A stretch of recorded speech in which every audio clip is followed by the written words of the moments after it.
My husband may have cheated on me with my dead best friend and had an affair, baby. I don't even know where to start. The past 6 months have been an absolute train wreck, and it only seems to be getting worse.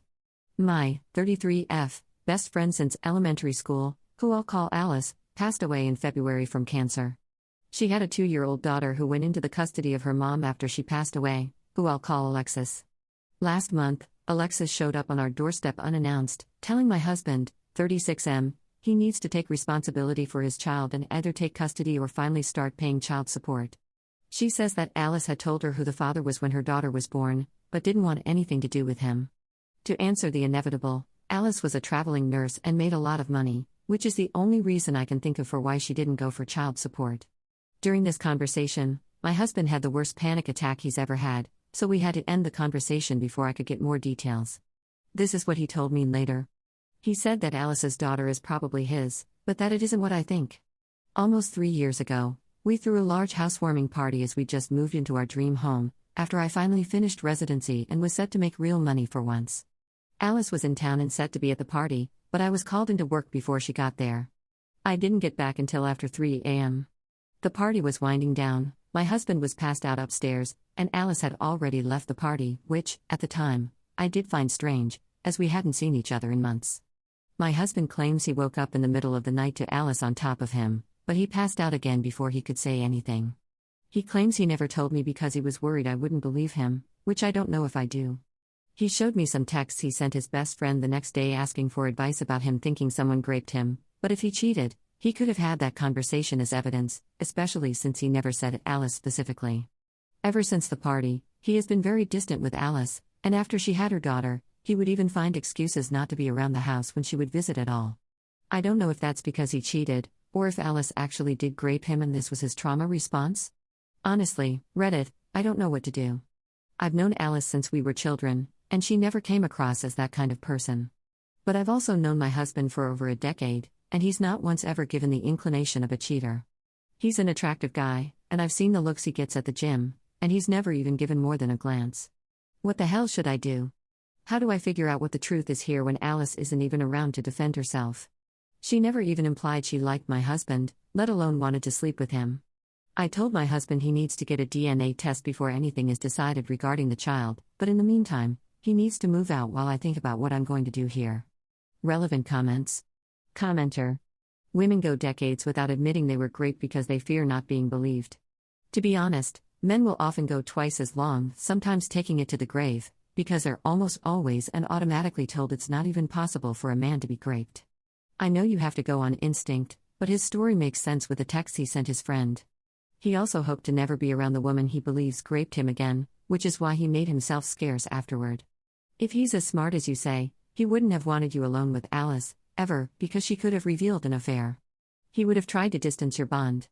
Instead, he hid, because she couldn't really say she raped him. You said she wasn't a fan of his at all.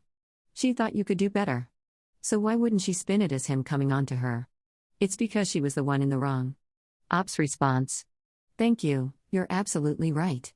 With her level of disdain, if it had been an affair, she certainly would have told me, if only to separate us, especially on her deathbed. I was in the room with her, holding one of her hands. She obviously took this to her grave, and the only reason she would is if she raped him. Again, thank you. Update same day. After talking with you, I've come to the realization that my husband is being truthful. My best friend raped him. Several people pointed out that, with Alice not liking my husband, if it were an affair, she would have told me when she was dying, if only to separate us. You're absolutely right. I was there in the room while she passed. I held her hands for days, we talked about so much. If it had just been an affair, she would have told me. But if she raped my husband, she wouldn't have said a word. That's the type of thing horrible people take to the grave. I've also come to the realization that I made a terrible mistake asking my husband to leave for a few days while I gathered my thoughts. Not to make excuses, but losing my best friend to cancer, a long cancer fight at that, was brutal. To say that I was devastated wouldn't do it justice. That it happened only 6 months ago, I'm still feeling it every day. So to have this thrown on me? It's like I'm losing her all over again. Either she betrayed me and screwed my husband, or she betrayed me and raped my husband. Not only have I lost her, but now I've lost the good memories, an entire lifetime's worth. It was impossible for me to look at him and not also see her and be struck with the horror and realization of that loss all over again. I felt I needed to be able to break down, grieve, and think without the fresh wave of loss I got every time I saw him. It was wrong of me to ask him to leave, you're right, and as of a few minutes ago, I've righted this wrong. I called my husband, I apologized, told him I believe him, and begged him to come home. He'll be here in half an hour at most, and I'm going to support my husband the way I know he would have supported me. I've been an off and on Reddit user for several years, and sometimes the advice given on subreddits like these can be a bit hit or miss. But today, you guys did good. You've helped me realize not only that I was wrong and being stupid at that, but that I was hurting the person who needed me the most. I was selfish. I have no idea what we're going to do as far as the potential daughter is concerned, but I can assure you we'll deal with it together. It's going to take a lot of time, and probably a lot of therapy, to grieve this new loss. I feel numb now, as though I'll never cry again. My best friend raped my husband, which means she was no friend of mine. She flaunted it, coming to my house, sitting with me, and gabbing. She brought her child here, trying to rub it in his face, right in front of me. She tortured the man I love, and I was an unknowing party to it. I feel sick to my stomach over how many times she came over just to hold it over him. I'm honestly at a loss for how to make that up to him. If you all have any ideas, please feel free to give them to me. I think I'll need all the help I can get. Tomorrow, I'm going to take a leave of absence from work, just until we can figure out our next steps and get our heads on straight. Thank you, everyone. Second update 7 months later. I've received a lot of messages asking for an update, so I've decided to finally sit down and write one out. As you can imagine, after the total crap show that was thrust upon us, this update isn't likely to answer any of your questions, only present a few more. I want to start by telling you all that I love and trust my husband. My reaction to ask him for space to think, in retrospect, was wrong, but at the time, I didn't know what to think. It was a combination of losing my best friend again, and also the fear that I was losing my husband that sent me spiraling. Again, it was a mistake to ask him to leave, and I did rectify that in the end. Now, for the update. As mentioned in the original post, I did take a leave of absence from work, and we spent a long time just being together, talking, reaffirming our love for one another, and figuring out what to do next. We, of course, spoke with a lawyer, and my husband was very adamant about not having anything to do with the child but was willing to offer financial support as needed. So we agreed to do a DNA test immediately to prove paternity and then go from there. Didn't know you could buy tests on Amazon, but with only a few weeks of processing, it was the easiest path forward since Alexis lives hours away. To everyone's surprise, Alice's daughter is not my husband's. We ended up testing twice, both very, very definitive. The first test we performed ourselves, as mentioned, and another after Alexis refused to believe the first test and took my husband to court for child support.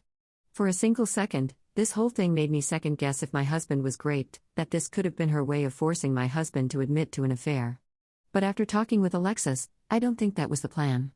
Alexis says that Alice told her my husband was the father under strict confidence, demanding that she never, ever tell me or my husband. We were only ever to be told if Alexis died before Alice's daughter was old enough to take care of herself, so that she wouldn't end up in foster care. The only reason Alexis came to us then, instead of keeping that secret, is because Alice's life insurance wasn't being released yet, and she was out of options. She also felt I should know my husband and her daughter had had an affair. This all reaffirms in my mind that Alice did grape my husband, with the expectation of getting pregnant with his child. She obviously had other partners at the time, since one of them fathered her daughter, but no one knows who. It's clear to me that Alice believed it was my husband. I did suggest Alexis upload a sample to Ancestry, see if any matches pop up, but as Alice traveled all over for work, I don't know that anything will ever come of that. In truth, I've washed my hands of the situation. Alice did enough damage, and I don't particularly plan to be around for any more. My husband and I have gone through a lot of counseling and will likely continue for a while. This whole situation damaged us both, my husband more obviously, and I don't think we'll fully heal for a very long while. To answer a few questions. No, sadly there isn't a hidden diary or text to explain what the F was going on. My husband and I are not getting divorced. He understands why I reacted the way I did and has been strong when I was weak before. I've spent the past 7 months being strong while he was weak, so we're considering the whole thing even. We are still madly in love and plan to be together for a long time still, more on this. No, we will not be adopting Alice's child. If she had been my husband's, we would not have been adopting the child. Ultimately, I thank Reddit for setting me straight. There was a massive outpouring of support and corrective advice, To say I got a slap in the face would be a descriptive but apt way to put it. I needed it then, and I thank you for it. To say that you may have saved my marriage is an understatement. I do, however, have some good news. During my leave of absence, while my husband and I rediscovered what makes us love each other the most, I got pregnant. We're expecting our first baby, a girl, in a little over 3 months, and my husband and I are ecstatic. And no, we will not be naming her after my dead ex-best friend.